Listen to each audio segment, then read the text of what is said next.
जय श्रीराम. आपण पूर्वी बालकांड पूर्ण ऐकलं. आज आपण अयोध्याकांड ऐकणार आहोत. विवाहापर्यंत बालकांड मानलं जातं.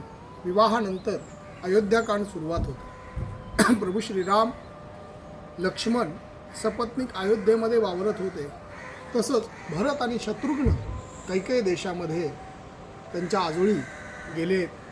सपत्नीक तिकडे राहायला गेलेत. म्हणजे काही दिवसाकरता विवाहानंतर पर्यटन म्हणून ते आपल्या आजोळी गेलेत. असा इकडे दोघंजण तिकडे दोघंजण असं ते दोघेही वावरत असताना एके दिवशी दशरथ राजाला आपण म्हातारे झालो आहोत, एक अशी आख्यायिका आहे की त्यांनी केस, एक पांढरा केस त्यांना दिसला आणि त्यांना लक्षात आलं, अरे आपण आता म्हातारे झालो, आपण आता राज्य रामाला देऊयात, असं त्यांच्या मनात ज्या दिवशी आलं त्या दिवशी त्यांनी पहिल्यांदा वशिष्ठांकडे गेले. वशिष्ठ एक कुलगुरू.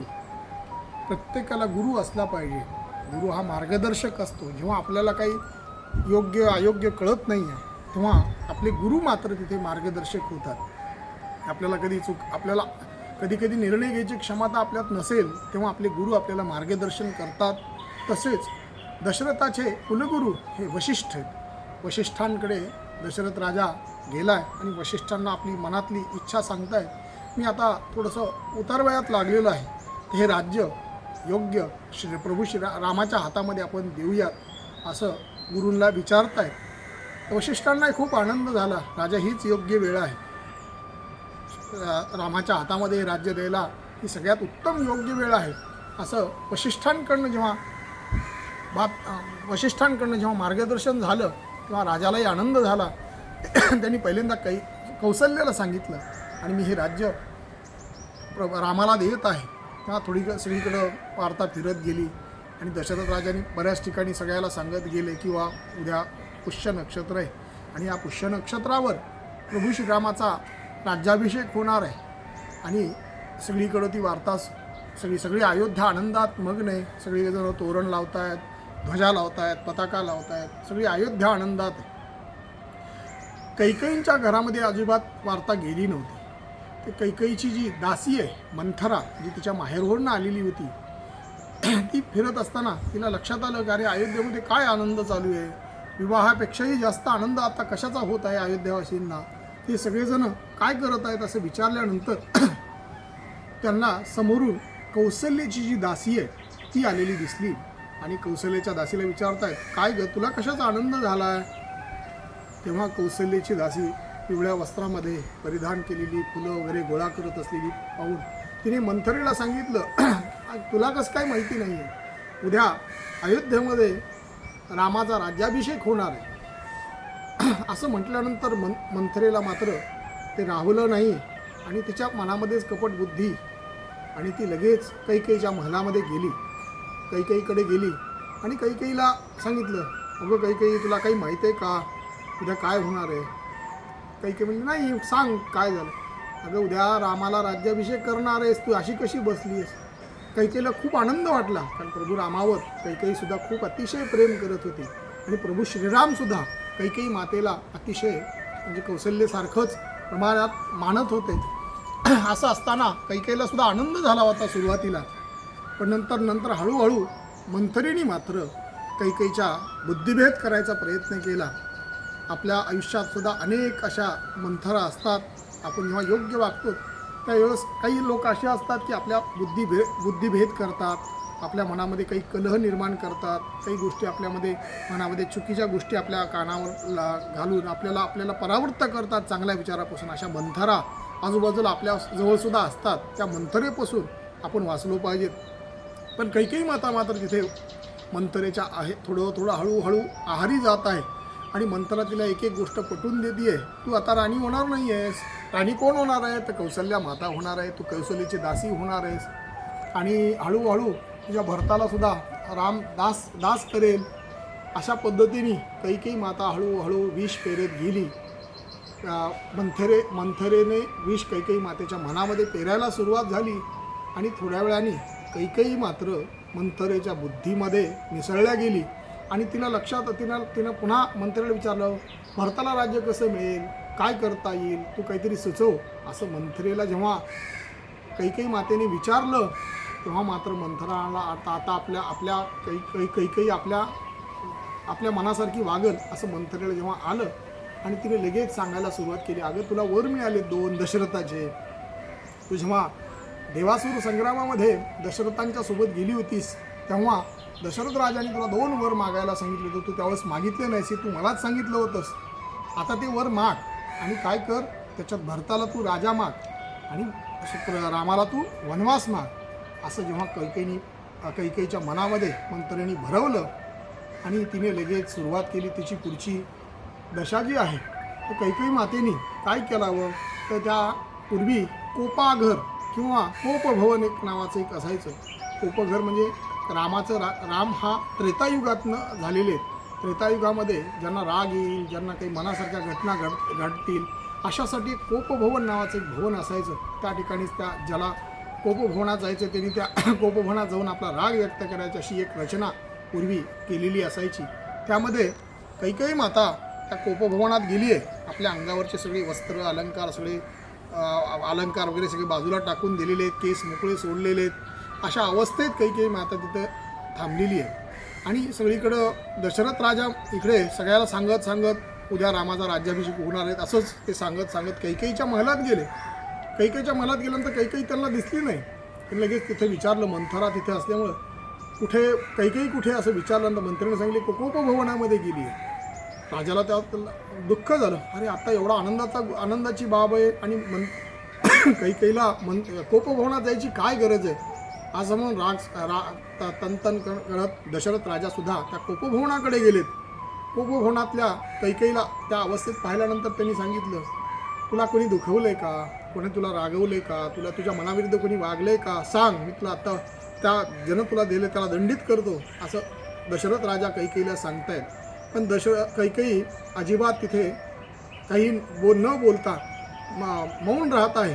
थोड्या वेळाने राजा पुन्हा वचन देतं की तू सांग, तुला कोणी दुःख दिलं असेल त्याला मी ताडण करेल किंवा त्याला एक प्रकार त्याला दंडित करेल आणि त्या पद्धतीने त्याला शिक्षा करेल. अशा पद्धतीने दशरथ राजाने जेव्हा पूर्णपणे कैकेयीच्या मनासारखे वाक्य वापरले तेव्हा हळूच कैकेयी म्हणते, मला तुम्ही वर दिले होते 2 दैवासूर संग्रामाच्या वेळेस तुमच्या वतीने मी सुद्धा युद्धाला आले होते, त्यावेळेस मला त्या वरांची आवश्यकता नव्हती, ते वर तुम्ही मला दिले होते. त्यावेळेस दशरथ राजा म्हणजे बोल, ते वर तुला कधीही द्यायला तयार आहे, जेव्हा मागशील तेव्हा वर तुला देईल आणि ते वचन तुला मी दिलेलं आहे ते वर मात्र तुला मी देणार असं त्या दशरथ राजाने जेव्हा सांगितलं तेव्हा कैकेयीने लगेच मनातील इच्छा व्यक्त केली की ह्या 2 वरामध्ये पहिल्या वरामध्ये भरताला राज्याभिषेक तिने मागितला आणि दुसऱ्या वरामध्ये तिने रामाला 14 वर्ष वनवास मागितला.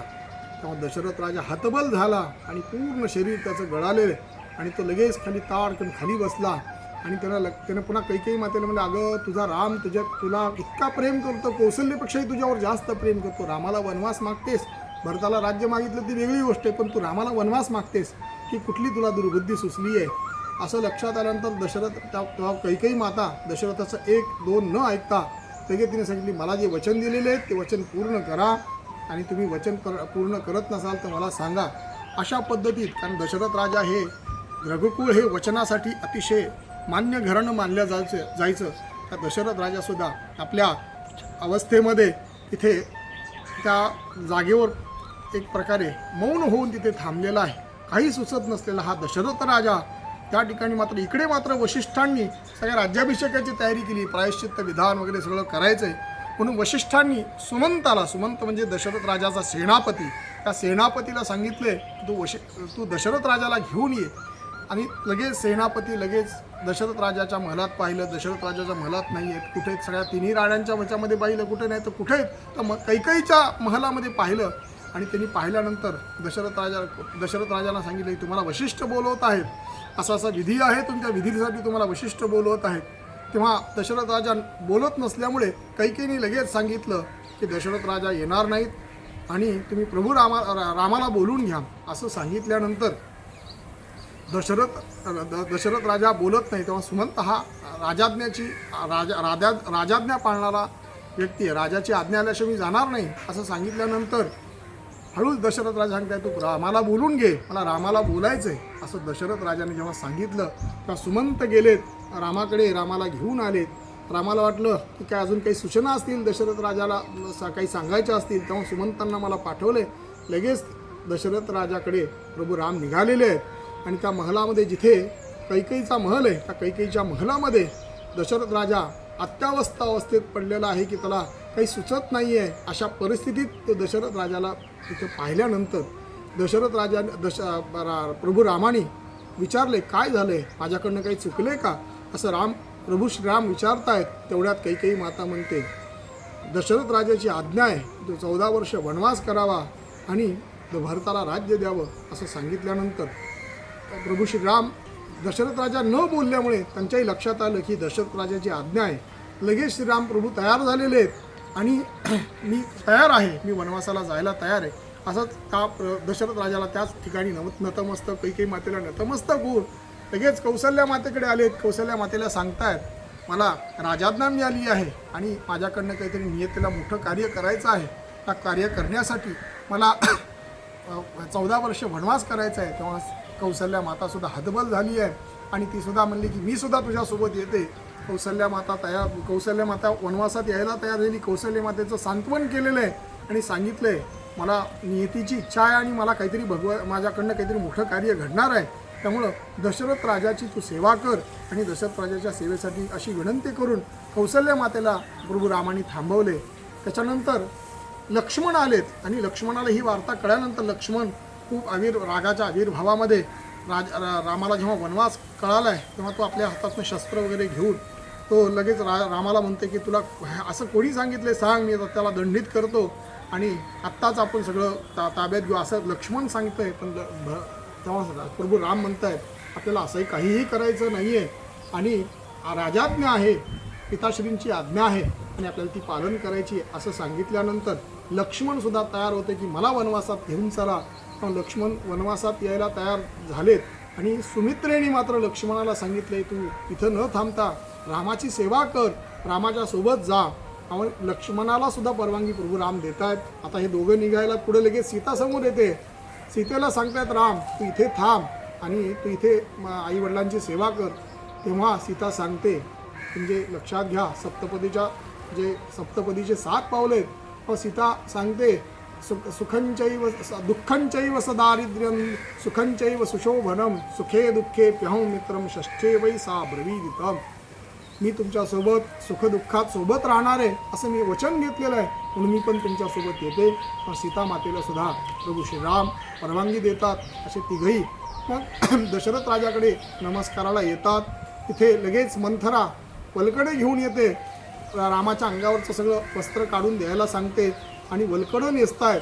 त्याच वेळेस सीता मातेला मात्र वस्त्र ते परिधान वलकडं करता येत नव्हते आणि सगळे अलंकार काढायला सांगितले. तेव्हा लगेच वशिष्ठ रागात येतात.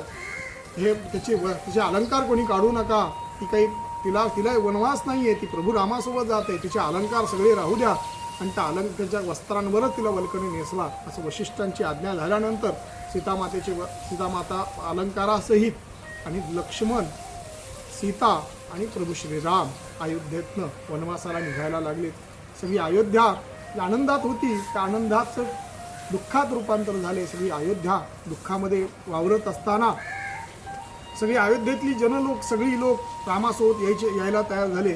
तेव्हा दशरथाच्या आज्ञेने प्रभू श्रीराम सुमंताला घेऊन रथात बसून मला त्या पलीकडे सोडा असं प्रभू रामाने सांगितलं. त्यांनी लोक जे आहेत माझ्यासोबत येतील आणि हे सगळे लोक त्या तमसा नदीपर्यंत अयोध्येतले सगळे लोक आणि खूप लोक रामासोबत यायला सुद्धा तयार झाले की आपल्याला प्रभू राम आहेत, आपलं रक्षण करतील अशा भावनेमध्ये प्रभू रामासोबत ते सुद्धा लोक निघायला गेलेत. तमसा नदीच्या काठावर प्रभू श्रीराम तिथे थांबल्यानंतर रात्रीची तिथे झोप घेतली. कारण प्रभू रामासोबत सगळी लोक असल्यामुळे रामाला पुढं जाता आलं नाही आणि रात्रीच्या वेळेस तिथे मुक्काम केला.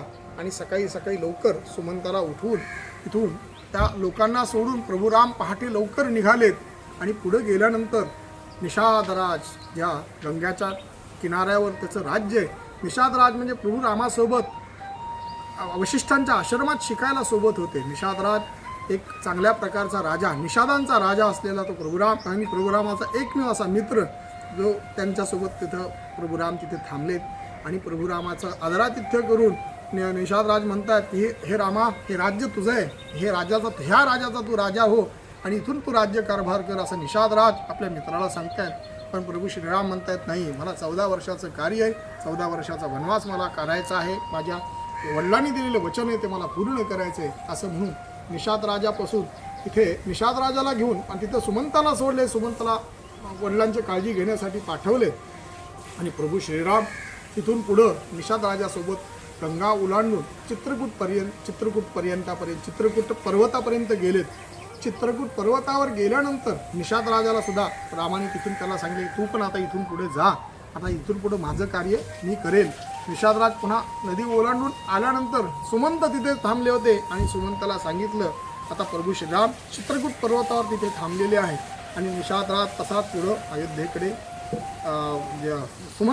सुमंत निषादराजाचा निरोप घेऊन अयोध्येकडे निघालेत. आणि इकडे प्रभू श्रीराम इकडे सुद्धा प्रभू श्रीराम भरद्वाज ऋषींचा आश्रम सगळ्यांचा आश्रम पाहून, त्यानंतर अत्री मुनींचा, त्याच्यानंतर गौतम ऋषींचा आश्रम पाहून तिथे सगळ्यांचा आश्रम पाहत प्रभू श्रीराम पुढे निघालेले आहेत आणि त्यांच्या लक्षात आलं की आपण चित्रकूटावर जर थांबलो अयोध्येतल्या लोकांना इथे माहीत झालं तर सगळी लोक इकडे येतील असं म्हणून प्रभू श्रीराम इथून पुढं निघालेत. थोड्या अवधीमध्ये इकडे भरताला सुद्धा निरोप कळाला आहे आणि इकडे भरत राजाला निरोप असा कळाला आहे की दशरथ राजा पुत्राच्या वियोगामुळं त्यांना जेव्हा सुमंतांनी सांगितलं की चित्रकूट पर्वतापर्यंत प्रभू राम गेलेले आहेत तेव्हा दशरथाला सुद्धा वाटलं की आता आपल्याला राम राम करत करत रामाची चिंता करत करत दशरथ राजाने सुद्धा इथे प्राण सोडलेला आहे. ही सगळी अयोध्या पुन्हा एकदा दुःखामध्ये मग्न झालेली आहे. अयोध्या राजाहीन झाली होती. अशा वेळेस काही देशामध्ये निरोप पाठवला आणि भरताला आणि शत्रुघ्नाला घेऊन यायला तिकून सुमंत गेलेले आहेत. आणि भरत आणि शत्रुघ्न राज्यात आल्यानंतर पाहिल्यानंतर त्यांच्या लक्षात आलं की अयोध्या सगळी दुःखात आहे. अशामुळे दुःख आहेत, अनेक प्रकारचे दुःख या अयोध्येवर आलेले आहेत असं त्यांनी पाहिलं आणि आल्यानंतर त्यांच्या लक्षात आलं की प्रभू श्रीरामाला 14 वर्ष वनवास आहे.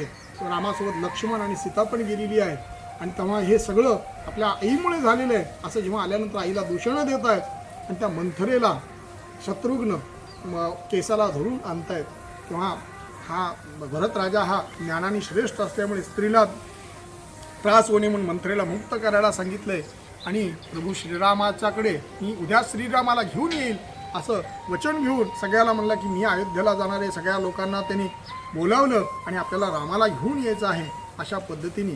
कारण इकडे दशरथ नाही आहेत, अयोध्या राजाहीन होती. अशा परिस्थितीत सगळ्यांना घेऊन चित्रकूटाकडे भरत राजा प्रस्थान करायला सगळ्याला घेऊन निघालेला आहे. आणि इकडे निषाद राजांची भेट झालेली आहे. निषाद राजांनी भेट झाल्यानंतर निषाद राजांनी प्रभू रामाकडे त्या भरताला घेऊन गेलेले आहे. अशा परिस्थितीमध्ये भरत येत आहे असे पाहून लक्ष्मणाला असं वाटलं की आता भरत राजा झाला आहे आणि आपल्याला इकडे वनातच मारण्याच्या उद्देशाने तो आला आहे. कारण लक्ष्मण हा अतिशय क्रोधायमान होता आणि भरत आपल्याला मारेल ह्या पद्धतीने तो अगदी युद्ध करण्याच्या मानसिकतेत असताना प्रभू श्रीराम त्याला सांगतायत तुला क्रोध झालेला आहे आणि क्रोधाच्या भरात आपण अविचाराने अनेकावर आपण संशय घेतो असं सांगितल्यानंतर तू जसा मला प्रिय आहे तसा भरत सुद्धा मला प्रिय आणि भरत तेवढाच प्रेम तुझ्यावरच माझ्यावर करतो. भरत कधीही मला मारण्यासाठी येणार नाही असं प्रभू रामाने लक्ष्मणाला सांगितलं आणि तिथून पुढं लक्ष्मणाला जवळ केलेलं आहे आणि भरत सगळ्या सैन्यासह प्रभू रामाजवळ आलेला आहे. प्रभू रामाला सांगते की तुम्ही अयोध्येत चला आणि पुन्हा हे राज्य व्यवस्थित आपण करूयात. आणि प्रभू रामाला भरताने सांगितलं की आपले वडील दशरथ राजा हे गतप्राण झालेले आहेत. तेव्हा राम सांगतायत मनुष्य जन्माला आल्यानंतर प्रत्येकाला इथून जायचं आहे त्यांचं सगळ्यांचं सांत्वन करतायत. आणि भरत सांगते की तुम्ही आता माझ्यासोबत चला. खूप विनवण्या करतोय, खूप आडेवेळे घेतोय, सगळ्या पद्धतीने तो भरत राजा विनवणी करतोय. पण प्रभू रामाने सांगितलं की मी वचन दिलेलं आहे 14 वर्षाच्या वनवासाचं, तुम्ही 14 वर्ष वनवासानंतर येईल. तेव्हा भरत राजाचं सांत्वन करताय. तेव्हा भरत म्हणतोय की मी आता तर काही राजा होणार नाही, तुझ्या पादुका दे, त्या सिंहासनावर मी तुझ्या पादुका ठेवेल आणि त्या पादुकेवर मी राज्य सांभाळ. आणि मी सुद्धा अयोध्येत न जाता नंदीग्राम या ठिकाणी तुझ्यासारखंच वल्कणे नेसून तुझ्यासारखी कंदमुळे खाऊन राहणार आहे. आणि अशा पद्धतीने भरताने जेव्हा प्रभू रामाची आज्ञा घेतली, पादुका घेऊन तो आलेला आहे नंदीग्राम या ठिकाणी, तो तिथं वास्तव्य करतोय आणि शत्रुघ्न भरताच्या आज्ञेने राज्य सांभाळतोय. अशा पद्धतीने ते अरण्यकांड आपल्या इथे अयोध्याकांड इथे आपलं संपन्न होत आहे.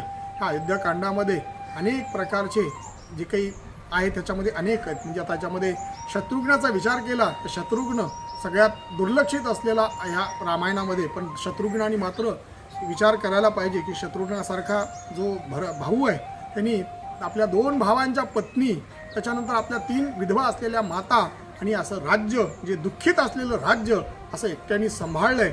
आणि इकडे त्या भरत राजाने त्या नंदीग्राम या ठिकाणी राहून हे सगळं राज्य सांभाळले. हे अयोध्याकांड आहे. इथपर्यंत संपतं आणि इथून पुढं अरण्यकांड सुरू होतं. ते पुढं सांगण्याचा प्रयत्न करणार आहे. जय श्रीराम. माहिती आवडली तर आवर्जून सांगा आणि इतरांना शेअर करा आणि चॅनलला सबस्क्राईब करा. जय श्रीराम. ते का काही नाही आवाज कसा आलाय बघ. छान.